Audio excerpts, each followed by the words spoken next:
Welcome Internet to Psychologist Casual Review, and today we're going to be reviewing The Psychiatry of the Baby by Alvarez and Golse. So this book is interesting in many respects, as it's going to talk about the topic of the first signs of psychopathology among infants and young children. So the book starts by explaining a very fundamental fact, one that we tend to always forget, but babies have an internal life of their own, even though it still remains mysterious to what extent it's made up of. For example, psychoanalysis have tried to answer this question through the work, for example, of Melanie Klein, Bion, Winnicott, and so on and so forth. But something of a truth exists within the premises that the baby has an internal life. That internal life can be compromised or hurt through many phenomena. And this book is going to be basically about that, about what hurts the baby in the very first time of their lives or of its life. Very importantly, the book is going to put in emphasis is that baby has the ability to manifest symptoms of despair, hopelessness, and so on and so forth. So baby is going to have basically two main ways of magnifying or manifesting symptoms and suffering in their own specific way. Those ways are going to be interpersonal behavior and the body.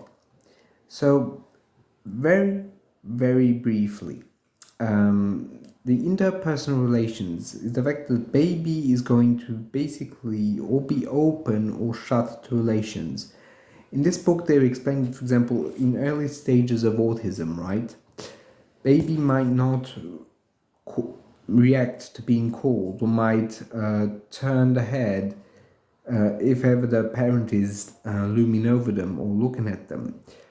In the first stages of life, which means that very early on there is an issue with interpersonal communication or tentatives to try and establish this communication. And even though the authors of this book, which are both child psychiatrists, feel that one should not preemptively talk about autism straight away because it's something that might scare families a lot. One should say that there are relational avoidance in the infant.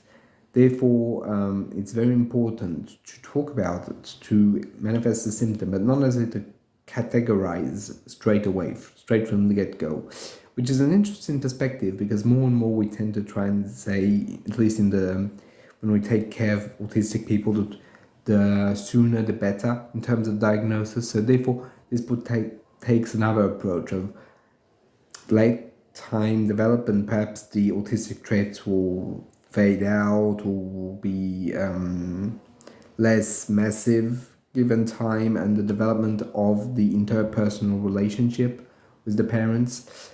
So basically, there's a whole premise of which baby might avoid the relationship. I talked about autism, but it's not the only one.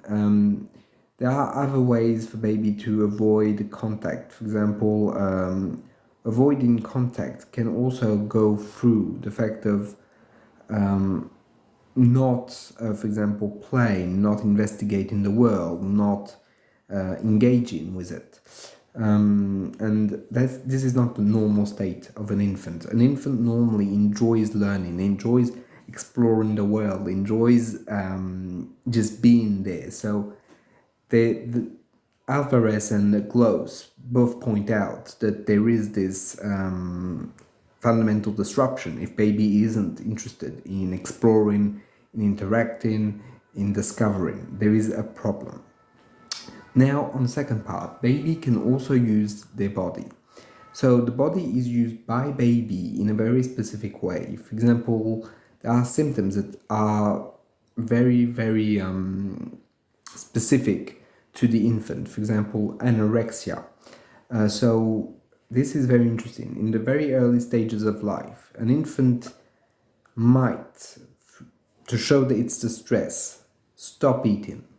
Refuse the breast, refuse the milk, refuse the fact of being fed.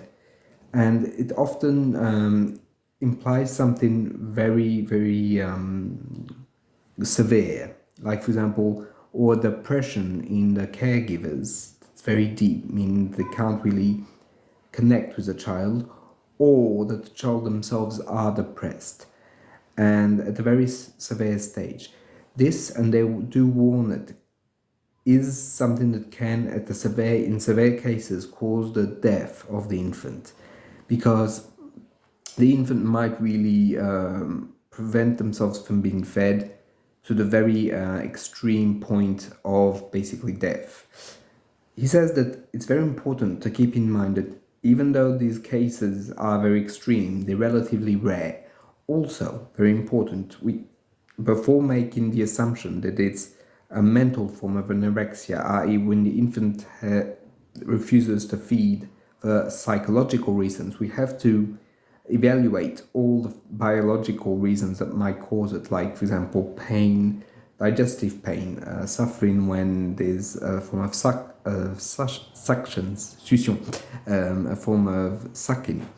One should always evaluate the biological disorder first when it comes to infants, because the problem is that psychology is very important, but if it's the first type of explanation, you can miss out on other explanations that are essential, notably the biological ones. But once we've put aside the biology of the infant, and if the biology is okay, then we can start envisaging the potential for mental anorexia. So what happens there can also be other types of issues with the body. For example, the infant might use mericism. So mericism is a form of behavior in which the child is gonna what's being digested is going to come back into their mouths. They might play with it in their mouths, then swallow it again, then bring it back. So this is an aberrant behavior, meaning that statistically it's not meant to happen, and also shows a problem between something that's within and something that is without, like a problem of consistency within the child. And the child themselves is in mental suffering when they do that. Even if they seem amused by that, this is not a good sign for their mental development. Also, there might be also a lot of issues surrounding sleep, because babies can have issues sleeping. So in the first months of life, it's completely normal. A lot of infants do struggle to sleep and have consistent nights, but as they develop, they normally should grow out of it. And the problem is that sometimes this might be insomnia. Sometimes a child might not be able to sleep because of feelings of insecurity. And it's important to try and give to the child the security that they need. Which brings us to another important factor in the development of the child, is the relationship to the parents. So the parents themselves have a key essential part in the development of the child. It's through identification with the parents, with their goodness, with their limits, that the child will develop a mental representation of them and be able to gain a form of inner security. However, sometimes the connection between parent and child can be tense or even broken. So in this book, and I found it very good, they don't blame the parents. They say that sometimes it's the interaction of true forms of subjectivities that don't match, be it the one of the infant and the one of the parent. And we should not be quick to blame the parents for any mistakes or any mismatches between child and parent. What they say, and I completely agree with this, is that parents need help. They need help connecting with the baby. They need help experiencing the relationship, and they need sometimes as much help as the baby needs help. So it's not us and them, right? Or the baby and parent. It's about professionals helping the parents connect with the baby. In this book, they give the very interesting analogy that the parents might need help, and the institutions and the professionals might incarnate at those moments grandparents, kind, benevolent grandparents to try and help and create a form of transmission from the professional to the parents, then to the baby, in order to reconnect all the three and to be able for the baby to resume the development. So it's not just about abuse or mishandling, right? It's really about connection. And sometimes certain parents, because of certain psychological disorders, are not able to connect with the baby. So in these forms of disorders is mainly severe depression from the caregivers. That means that they're not there for the baby and they can't invest the baby in a positive light. We have psychosis, in which the individuals that are suffering from psychosis, the caregivers that are suffering from psychosis, are not able to see the child through who they are, so they project things onto the child. They don't really know the desires, needs of the child. They can't really guess them. They might be too far gone with their own hallucinations or delusions to really be able to take care of the child. And often data shows that infants of psychotic parents have this tendency to try and avoid the parent, be it avoid their gaze, avoid contact. So unfortunately what tends to happen with those children is that they tend to try and be the parents of the parents, so a form of parentification to try and help the psychotic parent in daily life. Also, they go into detail, and I found that very interesting, on the fact that birth and before giving birth is also very important in the psychiatry of the baby, as what happens in utero is massively interesting and important for the development of the human that is to come. Because basically what happens at birth is that some mothers, for example, will experience a depression, a postpartum depression, which isn't exactly the same as postpartum blues. So postpartum blues is feelings that are linked to a hormonal drop when the mother gives birth, in which the hormones come crashing down. It's a temporary state in which the mother might feel that she's unable to help, that she's not fit to be a mother, that she never should have had a child, and so on and so forth. But in that moment, it's completely normal. It's virtually 60% of women will experience that phenomena, and it only lasts a couple of days. So it's not really a massive problem. However, what might be a massive problem is the depression, because that often starts to create a disconnect between mother and child from the very early stages of life. So that's very complicated. Also, the book goes into much detail on uterine development, that, for example, what starts out first is basically touch, and it ends with eyesight. But the eyesight is relatively tardive, meaning it's relatively late in the development of the infant. What is primordial is the feeling of touch and basically movement. So I found that very interesting. And again, it shows us that one of our key senses as fetuses is not necessarily the key senses that we have once we come out of the womb. So that moment of coming out of the womb is a moment of fundamental transition, both for the baby, obviously learning to cope with gravity, learning to cope with having restricted movement, learning to cope with all this space, because at the very tail end of pregnancy, the baby is all compacted. So all of this is experiences that need to be learned, and fundamentally they change the subjectivity of the baby, but they also, and very importantly, change the subjectivity of the parents, because from woman and husband, or woman and man, they go from that to parents, to mother and father, which is not a subjective change that is that easy to comprehend, because it really changes everything. Because every representation of, for example, of their own parents, the parents of the parents and the grandparents of the parents, are going to come flooding back, and basically they're going to have to identify with all of those former people, and also identify their baby and the needs of the baby, and name the needs of the baby. Therefore, it's a whole ballet, if I may say so, of projections. But it's not necessarily pathological projections, as in paranoia.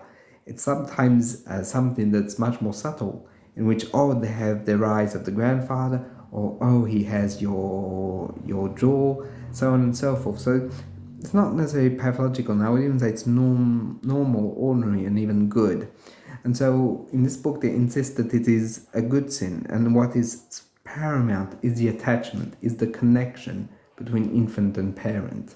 And that even though there might be neurological issues, disabilities, neurodevelopmental problems, once you have the attachment and the connection, since are smoothed out by that, it becomes possible to work with those phenomena. And in the clinical, for the professionals, they do give the advice that if you're going to go for the clinic of the mother and baby, you should always be two clinicians.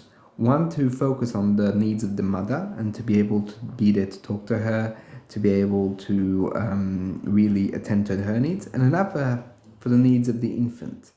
And what they say, and I really love that, is that you really should trust your countertransference when working with a baby. Why so? Well, very simply, because when you're working with a baby, you'll never be able to be 100% sure of what baby is experiencing, but through your own subjectivity, you can connect with baby, and therefore, through that connection, you can help the parents to connect, and therefore your own sensations are important, not because they're a truth per se, but because they're a first and primal way of being with baby and understanding baby. And that's very important. And sometimes just trying to understand is more important than getting the right answer per se, because the trying to understand creates a space of reverie, if we were to use Bayon's concepts, i.e. we're lending our mental space to the baby so that the baby can develop with our mental understanding of them. Therefore, it's a form of transmission that we're giving the baby. But because the colleague is doing it with the mother also, it's happening in a dual moment. So it's, in the whole, it's a very interesting book, and if you read French, I would highly recommend it.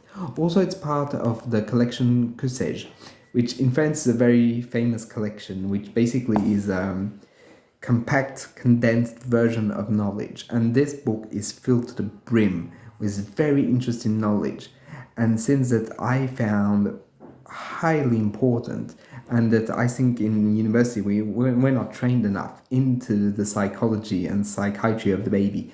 But it's really something that's, I felt, very enriching, both psychologically and even in terms of psychiatry, top notch. Anyway, I hope you enjoyed this video, and if you have any comments, feel free to put them down below, or if you have any questions or anything you'd like to ask, and I'll see you in the next one. Bye.